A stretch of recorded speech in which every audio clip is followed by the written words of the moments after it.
yari Bakame, uwo bita Bakame ubu ngubu ubona ubica bigacika. Icyo gihe nanjye naramwumvaga ari umukinnyi nyine ariko mvuga ni umura mutipe niduhura tugakina azemera yuko nanjye ndi uwa mbere. Didier ari uwa mbere. Bantu mukurikiye Joe Gospel ndabasabye mumbabarire gerageza akantu gato.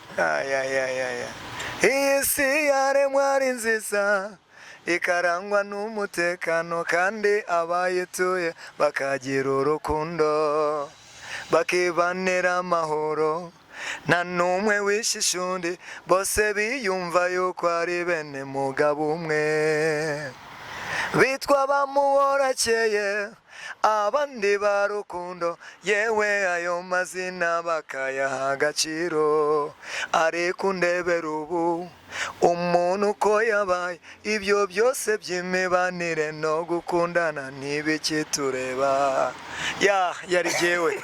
Wow.